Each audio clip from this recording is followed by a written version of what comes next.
नमस्ते, राम राम। तो कैसे हो भी सभी? आशा करता हूँ सब बढ़िया होगे। तो आज से शुरुआत कर रहे हैं हम एवन जर्मन लैंग्वेज की सीरीज़ का। तो आज की वीडियो है प्रोनाउंसिएशन के बारे में। यानी इस वीडियो में हम देखेंगे अल्फ़ाबेट्स जो कि सेम ही होते हैं इंग्लिश की तरह, लेकिन जो उसमें अलग चीज़ें होती हैं उनके बारे में, और हर पर्टिकुलर लेटर की प्रोनाउंसिएशन के बारे में, यानी उनको कैसे हम बोलते हैं, उनका उच्चारण कैसे होता है। जो चीज़ मैं बहुत ज़्यादा इम्पोर्टेंट मानता हूँ, क्योंकि जब आप किसी भी लैंग्वेज को सीखना शुरू करते हो तो ये चीज़ बहुत ज़्यादा मैटर करती है शुरू से आखिरी तक, कि आप जो वर्ड्स हैं उनको किस तरीके से बोल रहे हो। और जर्मन लैंग्वेज में ये है कि अगर आप किसी वर्ड को गलत प्रोनाउंस करोगे तो उनका अलग मतलब निकल जाता है। तो चलो स्टार्ट करते हैं वीडियो। तो शुरू करते हैं। सबसे पहले हम अल्फ़ाबेट्स की बात करेंगे। तो अच्छा, इंग्लिश में ना 26 अल्फ़ाबेट होते हैं, 26, और जर्मन लैंग्वेज में 30 होते हैं, यानी 4 का फ़र्क है। वो फ़र्क ऐसे है कि जर्मन में 4 लेटर ज़्यादा हैं, तो टोटल होते हैं 30 अल्फ़ाबेट्स। जैसे कि हमारे जो इंग्लिश में होते हैं वो 26 होते हैं, प्लस में 4 हैं। अब वो कौन कौन से 4 हैं उसके बारे में हम इस वीडियो में आगे बात करेंगे। तो सबसे पहले हम स्टार्ट करते हैं अल्फ़ाबेट से। तो मैं सबसे पहले ना जो इंग्लिश में ए से जेड तक अल्फ़ाबेट होते हैं वही लिख रहा हूँ, और जो उसमें प्रोनाउंसिएशन में यानी बोलने में जो डिफरेंस होगा या फिर कोई अलग चीज़ें होंगी जो इंग्लिश से अलग हैं उसको हम डिस्कस करेंगे। तो सबसे पहले मैं लिखना शुरू करता हूँ। A, B, C, D, E, F, G, H, I, J, K, L, M, N, O, P, Q, R, S, T, U, V, W, X, Y, Z. तो ये इंग्लिश वाले हमारे नॉर्मल अल्फ़ाबेट हो गए। अब जर्मन में ना 4 एक्स्ट्रा होते हैं, जो कि होते हैं ए उमलाउट, थोड़ा साफ लिखता हूँ, ए उमलाउट, ओ उमलाउट, यू उमलाउट और सेट। अच्छा, जो जो जो ये 2 डॉट है ना, इनको हम उमलाउट बोलते हैं। आप बस जस्ट याद कर लो, अभी इतना ज़्यादा सोचने की ज़रूरत नहीं, क्योंकि अल्फ़ाबेट तो आपने इंग्लिश में भी जब सीखे थे तो वो याद ही करने पड़ते हैं, उसके लिए कोई आप लॉजिक लगा के नहीं उसको समझ सकते। तो ये 4 आपको याद करने पड़ेंगे।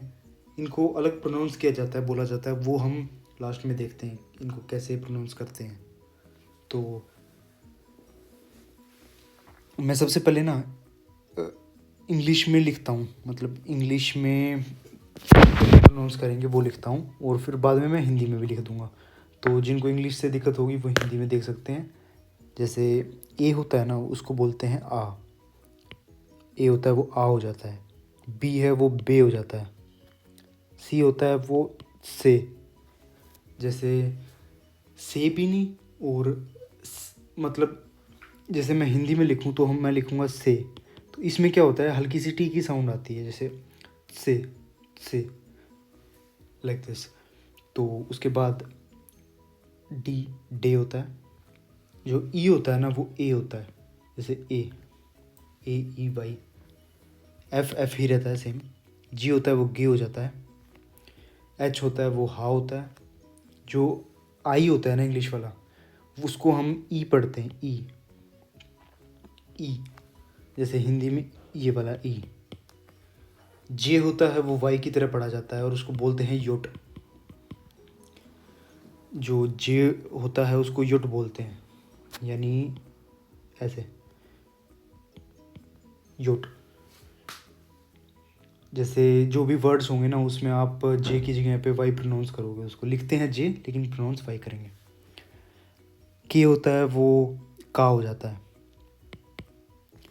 एल सेम रहता है, एल, एम, एन, ये बिल्कुल सेम रहते हैं इंग्लिश की तरह। ओ होता है वो भी सेम रहता है, ओ। पी होता है वो पे हो जाता है, पे। अब जो क्यू है ना, है तो क्यू ही, लेकिन उसको थोड़ा अलग तरीके से ये प्रोनाउंस करते हैं, कू, कू। आर जो होता है ये वाला केस थोड़ा सा डिफरेंट है। अगर आप इसको एग्जैक्ट प्रोनाउंस कर सकते हो बहुत अच्छी बात है, अदरवाइज़ कोशिश करना। यहाँ पे ना एक रोलिंग इफेक्ट आता है, मतलब नॉर्मल आर नहीं बोलते ये लोग इसको बोलते हैं एर। एर मतलब हल्का सा टंग को, जीभ को रोल करना पड़ता है आपको। एर। एस सेम होता है एस।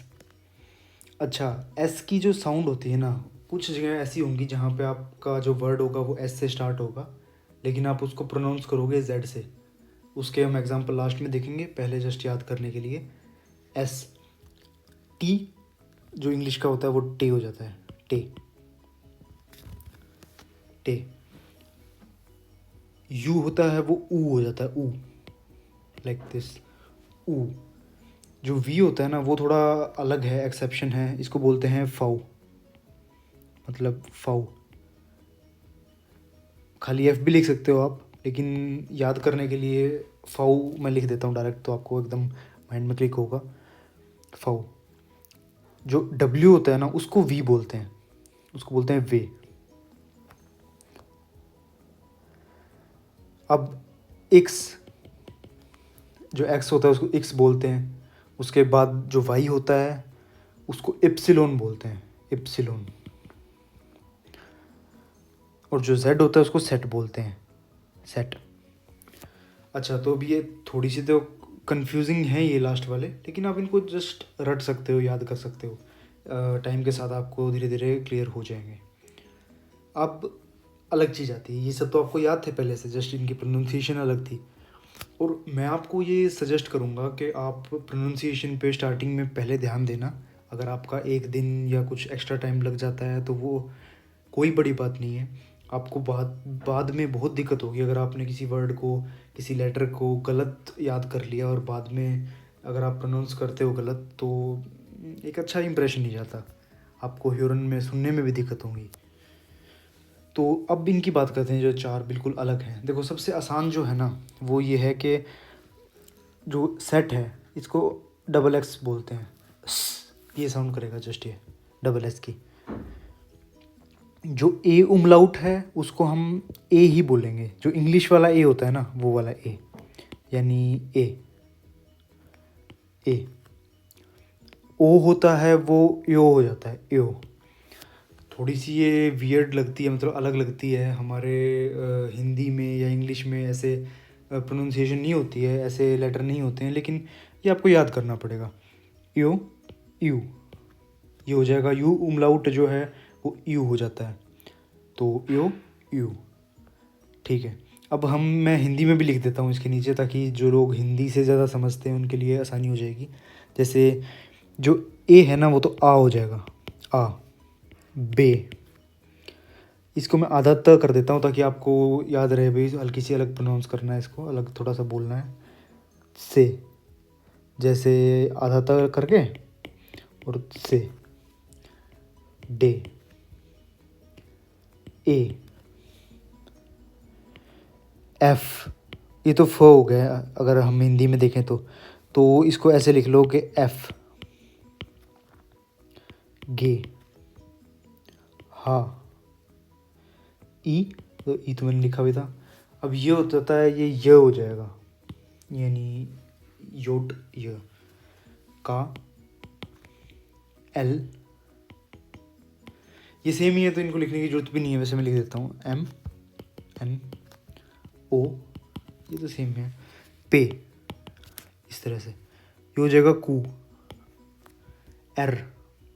अब एर थोड़ा सा डिफरेंट है, जैसे मैं इसको हिंदी में लिखता हूँ तो ऐसा कुछ मान लो आप, दो बार मान लो, एर।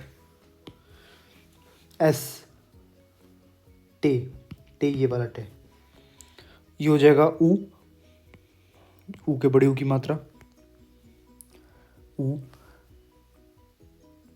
फ या फिर एफ या फिर फाउ, ये हो जाएगा वे। एक्स, ये इप्सिलोन हो जाएगा, और ये सेट हो जाएगा। सेट सेट ही रहेगा, मतलब ये देखो अब ये जेड है लेकिन बोला जा रहा है एस से, मतलब प्रोनाउंस हो रहा है एस से, तो ये एक एक्सेप्शन होती है, सॉरी। जैसे मैं यहाँ लिखता हूँ, जेड जो होगा ना उसको आप एस प्रोनाउंस करोगे, और जो एस होगा उसको आप जेड प्रोनाउंस करोगे। हर जगह पे नहीं, लेकिन बहुत सारी चीज़ें होती हैं। जैसे मैं एक एग्जांपल देता हूँ, एक वर्ड है, घबराने की ज़रूरत नहीं है, बस एक मैं जस्ट एग्जांपल दे रहा हूँ। अगर आपको इस वर्ड के बारे में नहीं पता था, आप जस्ट नोट डाउन कर लो, साथ साथ लिख लो, बाद में जब हम आगे वोकेबलरी देखेंगे तो पता लग जाएगा आपको। एक वर्ड होता है जोना, मतलब सन, सूरज। तो अब लिखा तो मैंने एस से, जोना, दी जोना। अब ये दी क्यों लगाया, आर्टिकल क्यों लगाया, ये इसके बारे में भी हम आगे बात करेंगे। दी जोना जो होता है, तो एस को हम बोलते हैं, लिखा तो एस हुआ है, लेकिन इसको ऐसे प्रोनाउंस करोगे जोना, या फिर हिंदी में लिखूँ तो जोना, या फिर रुको एग्जैक्ट लिखते हैं तो जोना, कुछ इस तरीके से। तो ये थी प्रोनाउंसिएशन की वीडियो। आप इसको हल्का सा प्रैक्टिस कर सकते हो। मेन आपको जो ध्यान रखने वाली चीज़ें हैं वो ये है कि ए जो होता है वो आ हो जाएगा, ई होता है ए हो जाएगा, और जो इंग्लिश वाला आई होता है वो ई हो जाएगा, और वी जो होता है वो एफ हो जाता है, फाउ, डब्ल्यू वे हो जाता है, और ये लास्ट के तीन एक्स एप्सिलॉन सेट, है ना। इसके अलावा ये चार तो सीखने वाले हैं ही। इसको आप एक दो बार, तीन बार, बार बार रिवाइज करने के लिए कॉपी में लिख सकते हो, और प्रोनाउंसिएशन के लिए आप दोबारा दोबारा प्रैक्टिस भी कर सकते हो, या फिर वीडियो को दोबारा देख सकते हो। तो ये थी आज की वीडियो। मिलते हैं नेक्स्ट वीडियो में, तब तक के लिए बाय बाय।